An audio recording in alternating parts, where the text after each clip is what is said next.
Aku bersyukur karena literasi di rumah itu sangat dihidupi. Artinya, berbagai perbincangan yang mencerminkan literasi seperti mempersoaltanyakan isi, berita, men-counter hoax, lalu tidak mudah percaya dengan isu yang berseliweran. Itu menjadi makanan sehari-hari di rumah. Jadi yang aku lakukan ini ya hal biasa sebenarnya, bukan hal yang terlalu istimewa. Jadi jangan heran kalau kami berdua bisa memperdebatkan dua teks atau konsep, atau bahkan teori yang mungkin kadang terlalu rumit untuk seusiaku. Selamat datang kembali di channel Joserio. Kembali kami hadir di rangkaian video advokasi literasi seri ke-10.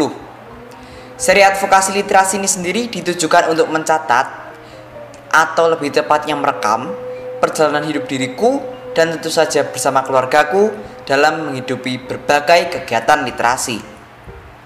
Seri ini juga dibuat sebagai implementasi nilai-nilai dasar yang dipegang teguh oleh SMA College de Brito, yaitu komitmen. Tema yang diangkat untuk seri ke-10 ini adalah membaca keluasan. Serial kali ini seperti biasa akan ada wawancara dengan ayahku mengenai konsep dari membaca itu sendiri. Kalau kalian belum menonton seri sebelumnya, kalian bisa mengecek sendiri di channelku atau bisa mengeklik di kiri bagian atas. Bagi kalian yang belum subscribe, pastikan subscribe dulu.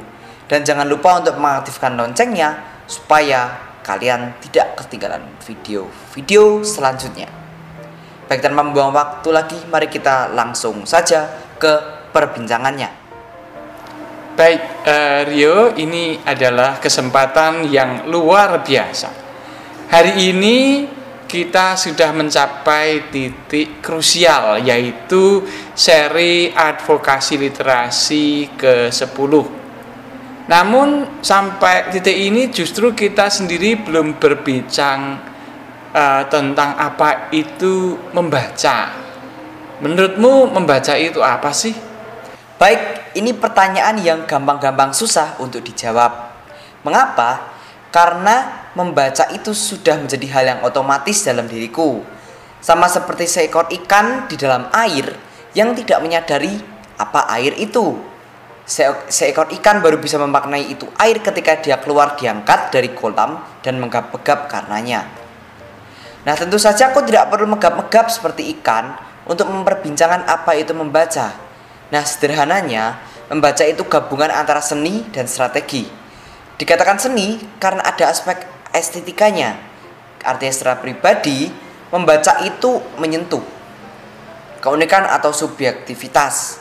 Misalnya yang aku pandang bagus belum tentu dipandang bagus bagi kamu. Itu soal persepsi estetika. Sementara kalau dari strategi, dikatakan strategi karena ada langkah-langkah teknis yang bisa dibagikan.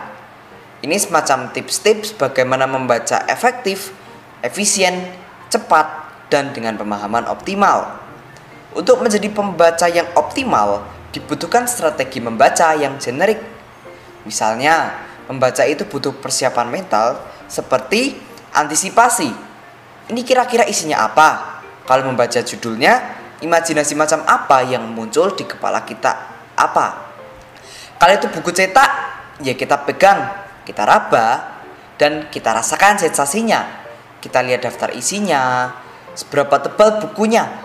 Dan yang tidak kalah penting dalam hal strategi ini adalah gerakan mata. Membaca yang efektif itu bukan mengijab per huruf dan kemudian berkata. Membaca efektif itu per frase. Istilah kerennya sight reading. Artinya sekelompok kata yang membentuk frase diserap dalam sekali tangkap. Dan pengelompokan gagasan itu akan membuat kita membaca dengan cepat tanpa harus kehilangan gagasan pokok. Itu semua pengalamanku secara pribadi dalam membaca. Dalam proses membaca, secara sadar aku juga mencoba untuk mengait-eratkan informasi dari teks dengan hal-hal lain yang ada di long term memory. Tujuannya adalah untuk menciptakan makna baru dan untuk mengingat bahwa informasi yang ada di bagian tertentu besar kemungkinannya akan ada kaitannya di event yang akan ada di masa depan. Baik, menjadi menarik bahwa kamu sudah sampai pada kesadaran bahwa pengalaman membaca itu, menurut istilah yang kamu sampaikan tadi, itu merupakan integrasi antara arts and science. Seni merujuk pada estetika atau makna, dan sains yang kemudian diterjemahkan ke dalam langkah-langkah strategis yang sudah kamu jelaskan. Yang menjadi pertanyaan menarik selanjutnya adalah, apa tujuan dari dua unsur pokok tersebut?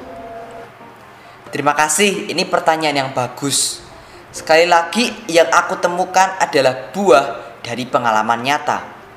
Apa tujuan dari fokus pada aspek estetika?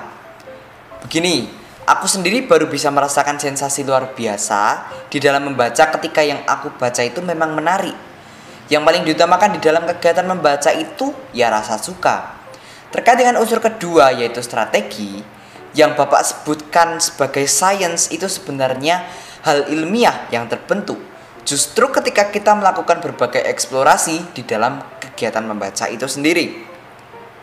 Ketika yang menggerakkan adalah rasa ketertarikan, maka pengetahuan, pengalaman, konsep, kisah-kisah tentang keberhasilan atau kegagalan tanpa disadari akan tercatat di dalam angan atau pikiran kita. Melalui kegiatan membaca yang semakin luas dan beragam itu pula, secara otomatis kita menguasai pemahaman yang kompleks tentang banyak hal, tentang bagaimana dunia beroperasi, itu singkatnya. Perbincangan kita menjadi semakin menarik saja, Rio. Jadi kata-kata yang kamu sampaikan, yaitu bahwa membaca luas atau extensive reading itu telah secara pelan dan pasti membuatmu memahami kompleksitas kehidupan.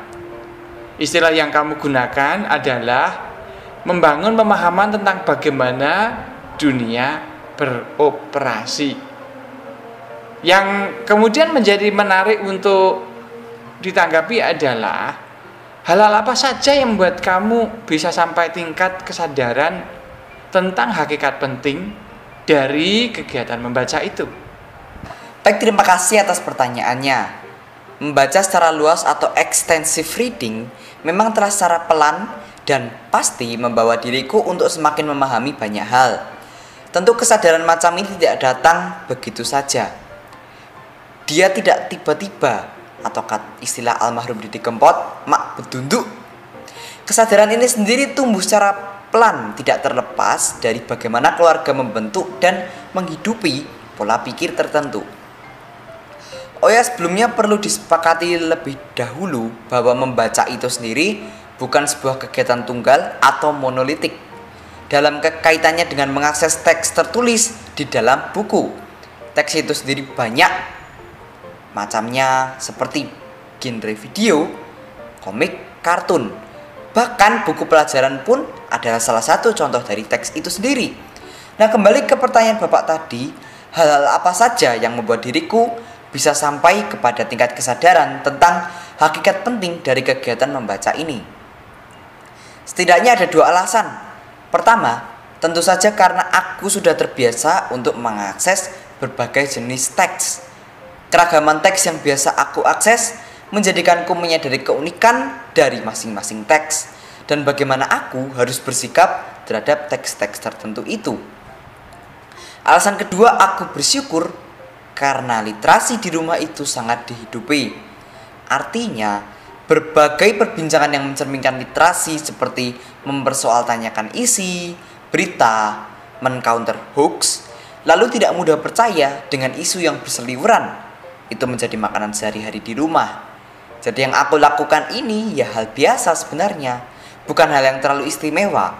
Jadi jangan heran kalau kami berdua bisa memperdebatkan dua teks atau konsep, atau bahkan teori yang mungkin kadang terlalu rumit untuk seusiaku.